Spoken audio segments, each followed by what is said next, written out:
الحمدللہ رب العالمین والصلاة والسلام علی سید الانبیاء والمرسلین اما بعد فاعوذ باللہ من الشیطان الرجیم بسم اللہ الرحمن الرحیم۔ سورۃ الاحزاب چل رہی ہے اور اس کی تقریباً 8 آیات کی تفسیر مکمل ہوئی تھی۔ 9ویں آیت میں اللہ تبارک و تعالی ارشاد فرماتا ہے کہ یا ایھا الذین آمنوا اذکروا نعمت اللہ علیکم، اے ایمان والو یاد کرو تم اللہ تبارک و تعالی کی نعمت جو تم پر ہے۔ اذ جاءتکم جنود، جس وقت کہ آیا تمہارے پاس ایک لشکر یا کچھ لشکر آئے، فارسلنا علیہم ریحا، تو بھیجی ہم نے ان پر ہوا، وجنودا، اور ایک ایسا لشکر لم تروہا کہ تم اسے نہیں دیکھ سکے تھے، وکان اللہ بما تعملون بصیرا، اور اللہ تبارک و تعالیٰ تمہارے کام دیکھتا ہے۔ یہ اصل میں غزوہ خندق کے بارے میں اللہ تبارک و تعالیٰ ارشاد فرما رہا ہے، جس کو غزوہ احزاب بھی کہتے ہیں۔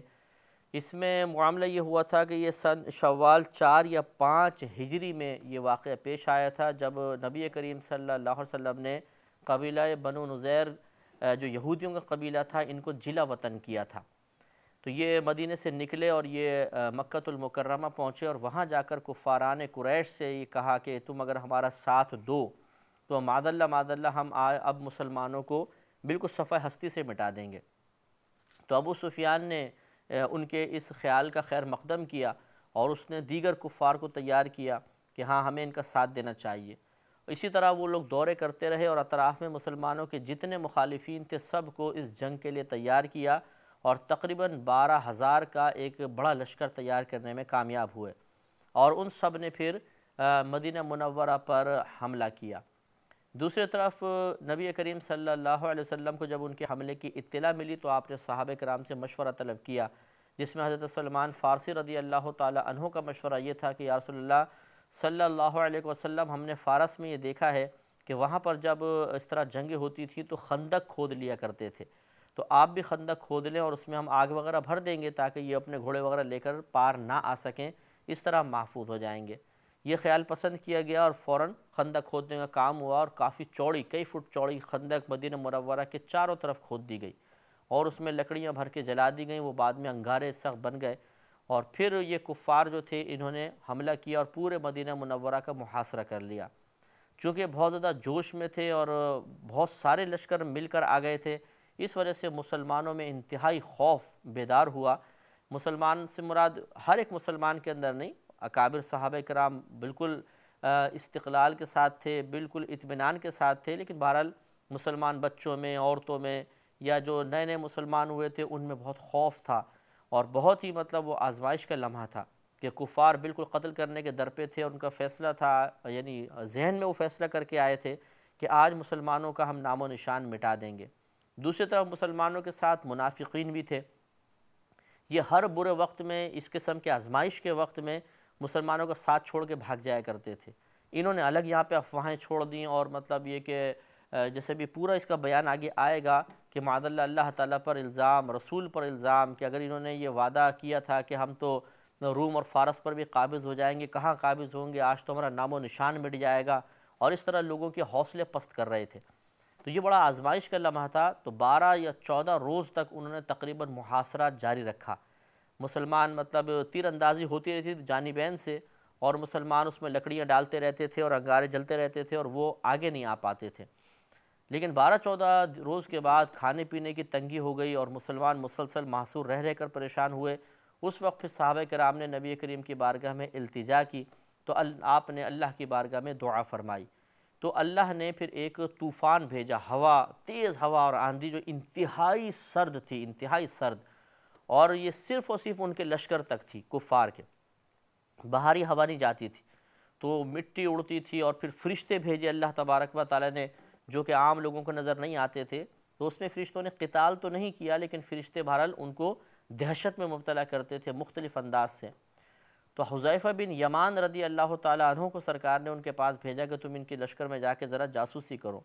دوسری طرف ابو سفیان نے اعلان کر دیا تھا کہ اس وقت مٹی بہت زیادہ اڑ رہی ہے، تو ذرا غور کرنا کہ کوئی جاسوس نہ آ جائے۔ تو حضرت حذیفہ بن یمان جب جانے لگے تو ان کو بہت سردی لگتی تھی، تو انہوں نے عرض کیا رسول اللہ مجھے سردی بہت لگتی ہے۔ سردی کا موسم بھی تھا اور وہاں تو ویسی طوفان اور ہوا چل رہا تھا۔ تو نبی کریم صلی اللہ علیہ وسلم نے اللہ کے حکم سے اپنا دست اقدس آپ کے اوپر پھیرا، تو کہتے ہیں کہ پھر مجھے بالکل سردی نہیں لگی اور میں عام کپڑوں کے اندر وہاں تک چلا گیا۔ تو یہ معلوم یہ ہوا کہ جب اللہ تبارک و تعالیٰ اپنے بندوں پر کرم فرماتا ہے تو ان کے ہاتھ میں اتنی قدرت پیدا ہو جاتی ہے کہ ہاتھ پھیریں تو سردی گرمی کو غائب کر دیں، ہاتھ پھیریں تو بیمار کو شفا عطا فرما دیں۔ یہ اللہ کی عطا سے ہوتا ہے۔ تو حذیفہ بن یمان وہاں پر گئے اور جا کر ان کے حالات دیکھے تو سفیان شور مچا رہا تھا کہ جاسوس کا ذرا پکڑ لینا، کوئی جاسوس آئے تو ذرا ہوشیار رہنا اور ٹٹولو تلاش کرو، کوئی جاسوس تو نہیں ہے۔ تو حضرت حذیفہ نے بڑی سمجھداری کا مظاہرہ کیا اور آپ نے اندھیرا اندھیرا تو تھا ہی اور بہت زیادہ وہ مٹی اڑ رہی تھی، آنکھوں میں مٹی پڑ رہی تھی، آپ نے برابر والے کافر کا ہاتھ پکڑ لیا اور کہا بتاؤ تم کون ہو؟ تو وہ کافر نے جلدی سے اپنا نام بتایا تو وہ آپ کو نہ پکڑ سکا بلکہ گھبرا گیا اور اپنی صفائی پیش کرنے لگا۔ اس طرح آپ نے جاسوسی فرمائی اور پھر جا کے نبی کریم کو اطلاع دی اور اتنی زیادہ یہ تیز ہوا چلی۔ اچھا پھر وہ قبیلہ بنو نذیر بھی بھاگ گیا، تو ابو سفیان نے کہا کہ جس کی وجہ سے ہم آئے تھے وہ بھی نکل گیا ہے تو فوراً یہاں سے واپس چلو، اور شور مچ گیا، بھاگو جلدی یہاں سے نکلو۔ تو اپنا بھاری سامان بھی چھوڑ کر وہ سب لوگ چلے گئے اور اس طرح مسلمانوں کو بغیر لڑائی کیے بہت سارا مال بھی ہاتھ میں آ گیا اور اللہ تبارک و تعالیٰ کی مدد کی بنا پر مسلمان غالب آئے۔ تو اب اگلی آیات میں اسی غزوے کا ذکر ہے اور مسلمانوں کی استقامت کا، اور منافقین نے جو اس دوران خرافات کی ان تمام کا اللہ تعالیٰ نے تذکرہ فرمایا۔ لہذا دیکھیے، یا ایھا الذین آمنو، اے ایمان والو، اذکروا، یاد کرو تم نعمت اللہ تبارک و تعالیٰ کی نعمت یا احسان کو، علیکم جو اس نے تم پر کیا، اذ جاءتکم جنود، جب کہ تم پر کچھ لشکر آئے، فارسلنا علیہم ریحا، تو بھیج دی ہم نے ان پر ہوا، تیز ہوا، آندھی اور ٹھنڈی ہوا تھی، وجنوداً، اور کچھ لشکر بھیجے، لم تروہا، کہ جو تمہیں نظر نہیں آئے یا تم نے ان کو نہ دیکھا، یعنی فرشتے بھیجے، وکان اللہ بما تعملون بصیرا، اور اللہ تبارک و تعالیٰ تمہارے کام دیکھتا ہے۔ اذ جاؤکم من فوقکم ومن اسفل منکم، یاد کرو جب وہ کفار آئے تمہارے پاس تمہارے اوپر سے اور تمہارے نیچے سے، یعنی پہاڑ کے اوپر سے بھی آئے اور پھر نیچے جو گھاٹیاں تھیں، وادیاں تھیں، وہاں سے بھی لشکر آئے بہت زیادہ تمہاری طرف، وَإِذْ زَاغَتِ الْأَبْصَارُ، اور جب کہ ٹھٹک کر رہ گئی نگاہیں، یعنی جب وہ لوگوں نے دیکھا کہ چاروں طرف سے کفار آ رہے ہیں تو ایک خوف اور ہیبت تو طاری ہوتا ہے۔ یہ آپ اگر مدینہ منورہ تشریف لے گئے ہوں تو جو آج مسجد نبوی ہے پوری، یہ پورا پرانا مدینہ تھا، بس اتنے ایریے کے اندر جتنی پوری مسجد نبوی ہے یہ ٹوٹل پورا مدینہ منورہ تھا۔ تو آج کے شہر پہ قیاس مت کیجئے گا کہ اتنا بڑا شہر ہے، کیسے مسلمانوں کو نظر آیا کہ باہر کون ہے، چھوٹا سا مطلب ایک جیسے گاؤں ہوتا ہے اس زمانے میں، ویسا یہ مدینہ منورہ تھا، اور جتنی اب مسجد نبوی ہے اس کی چار دیواری کے اندر گویا کہ پورا مدینہ آ چکا ہے جو اصل شہر تھا۔ تو آپ خود غور کر لیں کہ مسجد نبوی کے اگر چاروں طرف لوگ جمع ہو جائیں تو مسجد نبوی کے اندر رہنے والے تو بآسانی ان کو باہر سے دیکھ لیں گے۔ تو اس طرح ہوا کہ کفار نے چاروں طرف سے گھیر لیا تو نگاہیں ٹھٹک کر رہ گئیں، یعنی مسلمان خوف زدہ ہوئے۔ وَبَلَغَتِ الْقُلُوبُ الْحَنَاجِرَ، اور دل گلوں کے پاس آ گئے، یعنی تیزی کے ساتھ دھڑکنے لگے دل بہت زیادہ شدت کے ساتھ، کیونکہ یہ کیفیت اس وقت تک ہمیں محسوس نہیں ہو سکتی ہے کہ جب تک کہ ہمارے ساتھ نہ ہو۔ اگر کوئی لڑائی جھگڑا ہو جائے یا ایک آدمی چھری نکال کے ہمارے گلے کے اوپر رکھ دے، پھر یہ احساس ہوگا کہ دل کتنی تیزی کے ساتھ دھڑکتا ہے اور سانس پھولتا ہے اور طبیعت میں اضطراب اور بے چینی پیدا ہوتی ہے۔ تو اس وقت یہ بے چینی اور اضطراب کی کیفیت سب پر طاری ہو گئی۔ وَتَظُنُّونَ بِاللَّهِ الظُّنُونَ، اور تم اللہ تعالیٰ پر طرح طرح کے گمان کرنے لگے۔ تو دو طرح کے گمان وہاں پہ پیدا ہوئے، ایک مایوسی کا تھا کہ بہت سے لوگ اللہ کی طرف سے مایوس ہو گئے، یہ منافقین تھے کہ انہوں نے کہا کہ بس اب تو ہم گئے، ہمارا کام خراب ہو جائے گا اور اب اللہ کی کوئی مدد نہیں آ سکتی۔ جبکہ مسلمانوں کا گمان امید والا تھا کہ نہیں، اللہ تبارک و تعالی ہمیں بیار و مددگار نہیں چھوڑے گا، ہم حق پر ہیں اور وہ ضرور ہماری امداد فرمائے گا، کیونکہ اس نے اپنے دین کو قیامت تک زندہ رکھنا ہے۔ اگر ہمیں کچھ ہو جاتا ہے تو دین ہی مٹ جائے گا اور یہ ممکن نہیں ہے، تو وہ امید لگائے ہوئے تھے۔ تو دو طرح کے گروہ، وَتَظُنُّونَ بِاللَّهِ الظُّنُونَ، اور تم اللہ تعالیٰ پر طرح طرح کے گمان کرنے لگے۔ هُنَالِكَ ابْتُلِيَ الْمُؤْمِنُونَ، وہ جگہ ایسی تھی کہ مسلمانوں کا وہاں امتحان لیا گیا، ان کو آزمائش میں مبتلا کیا گیا۔ وَزُلْزِلُوا زِلْزَالًا شَدِيدًا، اور انہیں ایک سختی کے ساتھ جھنجھوڑ دیا گیا، ہلا دیا گیا، یعنی مسلمان ہلا دیے گئے بہت ہی زیادہ سختی کے ساتھ۔ یعنی اللہ تبارک و تعالی نے ایک ایسا ماحول بن گیا تھا کہ مسلمانوں کے لیے اس کو بہت بڑی آزمائش بنا دیا تھا، اور مسلمانوں کے دل گھبرا گئے تھے، اور وہ بہت ہی بڑا امتحان تھا کہ اب نبی کا ساتھ دینا ہے یا چھوڑ دینا ہے۔ اور جبکہ منافقین بھی ہمت پست کر رہے ہوں کہ لو جی آج تو ہم مارے گئے، وہ اپنی کہانیوں میں لگے ہوئے تھے، اور مسلمان یہاں پر پریشانی کے عالم میں تھے، تو واقعی ایک مسلمان کے لیے بہت زیادہ یہ آزمائش کا لمحہ تھا کہ اگر وہ چاہتے تو معاذ اللہ جا کر کفار کو کہتے ہمیں امان دے دو، ہم نبی کا ساتھ چھوڑتے ہیں، تو وہ فوراً ان کو اپنی طرف بلا لیتے۔ لیکن مسلمانوں کے لیے یہی اسی وجہ سے بہت بڑی آزمائش تھی کہ ایک طرف یا تو تلوار ہے اور دوسری طرف ایمان ہے، یا ادھر جاتے ہیں تو تلوار سے تو بچ جائیں گے، ایمان ضائع ہو جائے گا، یہاں رہتے ہیں ایمان باقی رہے گا لیکن قتل کا، شہادت کا معاملہ تھا۔ تو بہرحال مسلمانوں نے اس کو فوقیت دی اور اس آزمائش پر پورا اترے۔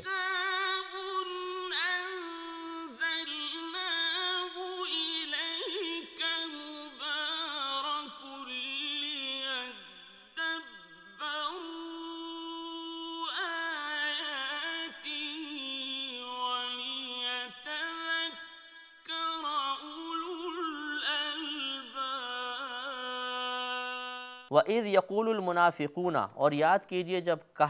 کہتے تھے منافقین، وَالَّذِينَ فِي قُلُوبِهِمْ مَرَضٌ، اور وہ کہ جن کے دلوں میں بیماری تھی، یہ منافقین اور جتنے اور دوسرے عام قسم کے لوگ تھے، کہ مَا وَعَدَنَا اللَّهُ وَرَسُولُهُ إِلَّا غُرُورًا، کہ نہیں وعدہ کیا ہم سے اللہ تبارک و تعالیٰ اور اس کے رسول نے مگر فریب کا۔ معاذ اللہ کتنا بڑا اعتراض کہ وہ برملا یہ کہنے لگے کہ لو جی اب دیکھو چاروں طرف سے آ گئے نا، یہ تو کہتے تھے کہ روم اور فارس پر ہم غالب ہو جائیں گے، اور یہاں پر تو آج ہمارا آخری دن آ گیا، اس کا مطلب ہے کہ اللہ اور رسول کا وعدہ معاذ اللہ جھوٹ پر مبنی تھا۔ وَإِذْ قَالَتْ طَائِفَةٌ مِّنْهُمْ، اور جب ان میں سے ایک گروہ نے کہا، یا اہل یثرب، اے یثرب والو، تو یہ معاذ اللہ نبی کریم نے حالانکہ آتے ہی منع کیا تھا کہ مدینہ منورہ کو یثرب مت کہو بلکہ اب اس کو مدینہ کہو، لیکن منافقین کا چونکہ مقولہ ہے تو منافقین مدینہ کو یثرب کہتے تھے۔ یثرب کا برا معنی آتا ہے بیماری کا مقام، بیماری کی جگہ، خراب معنی میں استعمال ہوتا ہے، تو نبی کریم کو ناگوار تھا کہ مدینہ منورہ کے لیے اتنی پاکیزہ فضا اور پاکیزہ مقام کے لیے یہ لفظ استعمال کیا جائے، تو آپ نے منع فرما دیا تھا کہ اب مدینہ کو یثرب مت کہو، مدینہ کہو۔ لیکن انہوں نے اس وقت بھی نبی کریم کے حکم کو ٹالتے ہوئے مدینہ نہیں کہا بلکہ یثرب کہا، اور یہاں پہ یہ بھی یاد رکھیے گا صحیح تلفظ یثرب ہوتا ہے، یثرب نہیں۔ مشہور یہ ہے کہ یثرب کے والی، جیسے آپ نے نعت بھی سنی ہوگی، وہ پڑھتے ہیں، اس میں پڑھتے ہیں نعت خان وغیرہ، تو اصل یثرب نہیں ہے، یثرب ہے، یہ قرآن کا لفظ ہے۔ تو ارشاد فرمایا، اللہ تعالیٰ ارشاد فرماتا ہے وَإِذْ قَالَتْ طَائِفَةٌ مِّنْهُمْ، اور یاد کرو جب کہا ان منافقین میں سے ایک گروہ نے، یا اہل یثرب، اے مدینے والو، لا مقام لکم، تمہارے لیے کوئی یہاں ٹھہرنے کی جگہ نہیں، فرجعوا، تو تم اپنے گھروں کو لوٹ جاؤ۔ یعنی معاذ اللہ اور یہ ترغیب دینے لگے کہ یہاں سے نکلو، فوراً باہر نکل جاؤ، اور جو اطراف میں تمہارے گاؤں وغیرہ ہیں ان میں شفٹ ہو جاؤ، اور یہاں پر نبی کو معاذ اللہ چھوڑ دو۔ وَيَسْتَأْذِنُ فَرِيقٌ مِّنْهُمُ النَّبِيَّ، اور ان میں سے ایک گروہ نبی کریم صلی اللہ علیہ وسلم سے اجازت طلب کرتا تھا، یعنی بعض تو ایسے بدتمیز تھے کہ بغیر پوچھے ہی بھاگنے کے چکر میں تھے، اور بعض نے کہا کہ ہو سکتا ہے کسی وجہ سے مسلمان غالب آ ہی جائیں تو بھئی پوچھ کے جاؤ تاکہ بعد میں واپس آنے کا منہ تو رہے۔ تو وَيَسْتَأْذِنُ فَرِيقٌ مِّنْهُمْ، اور اجازت طلب کرتا تھا ایک گروہ ان میں سے، نبی کریم صلی اللہ علیہ وسلم سے، یقولون، وہ کہتے تھے، اِنَّ بُیُوتَنَا عَوْرَةٌ، ہمارے گھر بے حفاظت ہیں، یعنی ان کا بہانہ یہ تھا کہ رسول اللہ ہمارے گھروں میں کوئی ہے نہیں حفاظت کرنے والا، تو آپ اجازت دے دیجئے ہم اپنے گھروں کی جا کر وہاں پر حفاظت کر لیں۔ وَمَا هِيَ بِعَوْرَةٍ، یہ دیکھیں اللہ نے پردہ چاک کر دیا کہ حالانکہ ان کے گھر بے حفاظت نہیں تھے، ان کے گھر والوں کو کوئی خطرہ نہیں تھا، یہ تمام کفار مدینہ کی طرف متوجہ تھے، ان کے گاؤں کی طرف نہیں تھے، لہٰذا یہ ان کا حیلہ بہانہ تھا۔ إِن يُرِيدُونَ إِلَّا فِرَارًا، وہ تو صرف بھاگنے کا ہی ارادہ رکھتے تھے کہ یہاں سے بھاگ جاؤ، تو یہ گھر کی جو بے حفاظت ہونے کا معاملہ تھا یہ صرف ان کا ایک حیلہ بہانہ تھا۔ وَلَوْ دُخِلَتْ عَلَيْهِمْ مِنْ أَقْطَارِهَا، اور اگر ان پر فوجیں مدینے کے اطراف سے آتیں، ثم سئلوا الفتنۃ، پھر ان سے کفر کا سوال کیا جاتا، یعنی وہ سب کہتے کہ تم کافر ہو جاؤ، وہ جماعتیں آ کے کہتیں، تو یہ اس کے خوف کی وجہ سے کیا کرتے، لآتوہا، تو یہ ضرور جو کچھ مانگا گیا وہ دے دیتے، یعنی معاذ اللہ کافر ہو جاتی، اتنے خراب یہ منافقین تھے۔ وما تلبثوا بہا الا یسیرا، اور اس میں دیر نہ کرتے مگر تھوڑی سی، یعنی تھوڑی سا توقف کرتے بس اور فوراً مان جاتے کہ چلو ٹھیک ہے جی جان بچاؤ چاہے ایمان چلا جائے۔ وَلَقَدْ كَانُوا عَاهَدُوا اللَّهَ مِن قَبْلُ، اور بے شک اس سے پہلے وہ اللہ تبارک و تعالی سے وعدہ کر چکے تھے، لا یولون الادبار، لا یولون الادبار، کہ وہ پیٹھ نہیں پھیریں گے، یہ اللہ سے وعدہ کر چکے تھے، نبی کریم کے ہاتھ پر بیعت بھی کی تھی کہ ہم ساتھ دیں گے، جہاد میں حصہ لیں گے، لیکن اب ان کا یہ معاملہ تھا۔ وَكَانَ عَهْدُ اللَّهِ مَسْئُولًا، اور اللہ تبارک و تعالیٰ کے وعدے کے بارے میں سوال کیا جائے گا، بروز قیامت پوچھا جائے گا۔ قل، آپ فرما دیجئے حبیب کریم، آپ ان سے فرما دیجئے، لن ینفعکم الفرار، کہ تمہیں تمہارا بھاگنا بھی ہرگز نفع نہیں دے گا، ان فررتم من الموت او القتل، اگر تم موت یا قتل سے فرار اختیار کر بھی لو، وَإِذًا لَا تُمَتَّعُونَ إِلَّا قَلِيلًا، اور جب بھی دنیا سے نفع نہ اٹھانے دیا جائے گا مگر تھوڑا، یعنی اگر تم یہاں سے بھاگ بھی گئے بالفرض تو کیا تم بچ جاؤ گے؟ پھر بھی تمہیں تھوڑے دن تو زندہ رہنا ہے، تھوڑے دن تو تم نفع اٹھاؤ گے، اس کے بعد تو آخرت میں گرفت ہے ہی ہے۔ تو یہ وقتی طور پر اس آزمائش سے بھاگنے کو تم یہ سمجھ رہے ہو کہ عافیت ہی عافیت نہیں، بلکہ تمہارے لیے آخرت کی بربادی کا سامان ہے، کچھ عرصے بعد جب تم نفع اٹھا کے ضرور مرو گے تو پھر اللہ کی گرفت میں آؤ گے۔ قل، آپ فرما دیجئے، من ذا الذی، کون ہے وہ جو یعصمکم من اللہ، جو اللہ کا حکم تم پر سے ٹال دے، یعنی جو تمہیں اللہ تعالیٰ سے بچا لے، کون ایسا ہے جو تمہیں اللہ تعالیٰ کی طرف سے بچا لے یا اللہ کے حکم کو تمہارے اوپر سے دور کر دے؟ ان اراد بکم سوءا، اگر اللہ تبارک و تعالیٰ تمہارے ساتھ کسی برائی کا ارادہ فرمائے، یعنی تم پہ کوئی عذاب نازل فرمانا چاہے، کوئی مصیبت میں مبتلا کرنا چاہے، تو ذرا بتاؤ وہ کون ہے کہ جو اس مصیبت کو یا برائی کو ٹال دے گا؟ او اراد بکم رحمہ، یا تم پر رحم فرمانا چاہے۔ بڑی نفیس بات ہے، بہت ہی نفیس بات ہے، اور اللہ تبارک و تعالیٰ پر اعتقاد و اعتماد بحال رکھنے کے لیے اس کا مطالعہ بار بار از حد ضروری ہے، کہ یہ چیلنج دیا گیا کہ نبی کریم آپ ان سے پوچھئے کہ اچھا یہ بتاؤ کون ایسا ہے کہ اگر اللہ تعالیٰ تم پر مصیبت نازل فرمانا چاہے تو وہ اس مصیبت کو دور کر دے، اور اگر اللہ تعالیٰ تم پر رحمت نازل فرمانا چاہے تو اس رحمت کو روک لے۔ یہ بہت بڑی بات ہے۔ تو یہ گویا کہ منافقین کی ہمت کو بڑھایا گیا اور ان کے اس ناپاک ارادے کو ختم کیا گیا، اور اس کے ذریعے مسلمانوں کو ڈھارس دی گئی کہ یہ بتاؤ کہ اگر اللہ تعالیٰ تمہیں مصیبت میں ہی مبتلا کرنا چاہ رہا ہے، تو یہ آزمائش میں مبتلا کرنا چاہ رہا ہے، تو کیا یہاں سے بھاگ کے تم آزمائش سے بچ جاؤ گے؟ کون تمہیں اللہ کی آزمائش سے بچا سکتا ہے؟ اور اگر اللہ تعالیٰ اگر تمہیں یہاں پر رہ کر بھی تم پر رحمت نازل فرمانا چاہے تو کون ہے جو اللہ تبارک و تعالیٰ کی رحمت کے دروازوں کو بند کر سکتا ہے؟ اس پہ انشاءاللہ کلام جاری رہے گا۔ وآخر دعوانا ان الحمد للہ رب العالمین۔